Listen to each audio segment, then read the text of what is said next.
ら行こう。すぐ行こう。よいしょっと。下ろしてください。というわけでアルくん、この話は私が持ち帰らせてもらうから。姉上。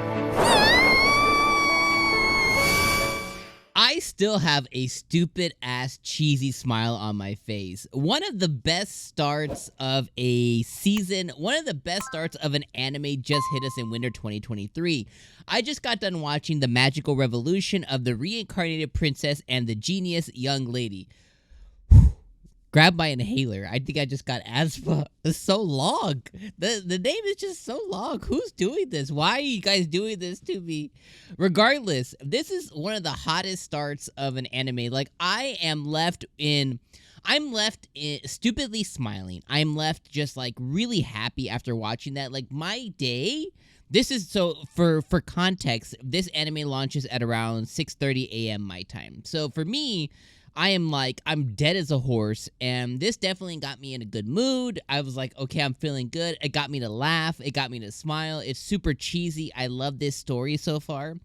And essentially, you know, what we have here is we have a story of, and the anime perfectly sums it up at the end.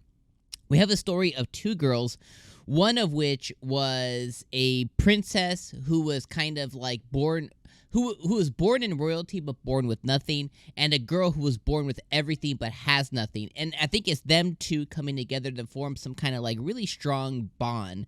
Now, I don't know if this is going to be like a Yuri anime or whatever comes of it, but regardless, like the main character, Anisphithia, and I know I'm going to mess up her name. I know there's no F in there. It's Anisphithia, is just so charismatic and such a goofball of a character that she instantly just kind of like brings you in. And that's like what you want from a main character, especially when you're trying to establish a brand new anime. You want some character who's really overly charismatic, who brings you in, and the rest of everything else just kind of falls in place around it, right? So I just think that this was just such a amazing showing for episode 1. If you click off the video right now, like, I think this needs to go kind of towards the top of new anime to watch for the season. So yeah, should you watch this? Abso-freaking-lutely. Because I'm thinking this episode was an easy 9 out of 10 for me. This was an awesome showing for winter 2023.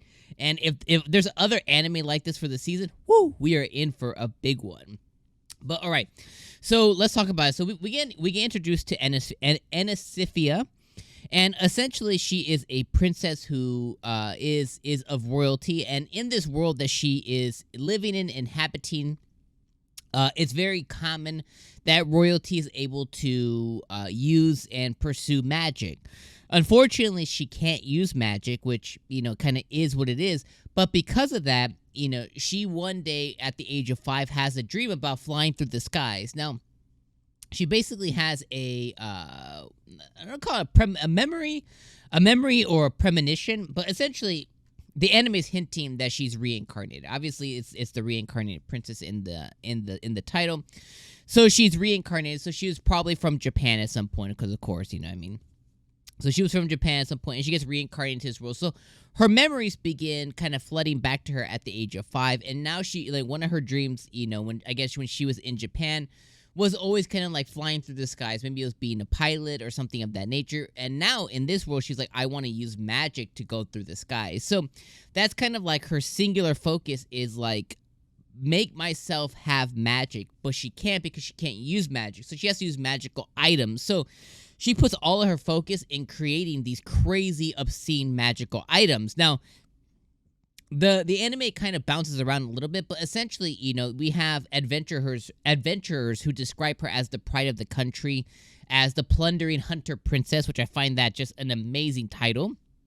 And essentially, the reason why she's the pride of the country is because she is basically developing all these magical items, because commoners here aren't always as asphyxiated to be able to use magic. So by creating all of these different magical items, you know, and being able to mass produce them at some point, she's allowing a country that's able to wield magic that normally wouldn't be able to. So that's why she's going to be the pride of the people, even though that she's trying to do everything selfishly, but she's really kind of boosting the economy, you know, in her own weird way. And I think that's kind of how we're going to get this story kind of set to us, is she's going to end up being the real leader here because of all these crazy ideas that she's having. She's actually boosting the economy, boosting her popularity, boosting the way commoners see her, because, you know, typically if magic is meant for royalty and now you have items that can utilize magic, well, now you have a country that is very, very strong in a world sense, right? So I just want to throw that out there because I was like, they were hinting at it already, and I'm like, that's super dope. Then we get introduced to kind of like her royal family. You know, her dad's pretty cool. You know, her dad is not a fan of her antics, but regardless, her dad's pretty cool. We get introduced to her brother. A lot of animosity that her brother kind of really exudes and gives off. The anime does it really well, that he either hates her or is really jealous of her, but there's definitely some kind of animosity towards his sister there. And I really think it's because of the freedom that she's able to have. I think he's really jealous of that freedom. So I think that was a very interesting thing.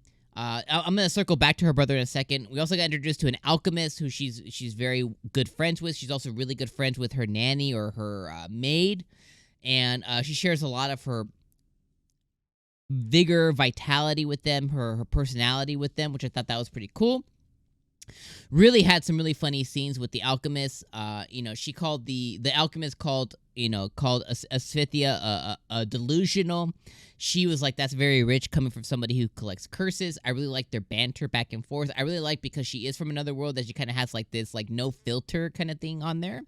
So really love that quite a bit. We get introduced now finally to the girl that her brother is going to be married to. This is Princess 𝐜𝐴. I'm not really sure who she's a princess of, but regardless, he has a predetermined royal engagement that he has, and she's Princess 𝐼𝐴, or 𝐼𝐴. I'm gonna F this up the whole entire season. Has always been very jealous of this girl because she is gorgeous and has a lot of beautiful magic that she does. So she's always kind of wanted to be closer to her because she wants to have this magic as well. But she's never really kind of pursued it any further than that. Then we go back to the brother, and we see the brother kind of like, you know, basically he's just unhappy. He's like a big ball of unhappiness. He's trying to get close to some commoner girl, you know, basically whatever. Like, you know, if he wants to get close to some girl, it's fine.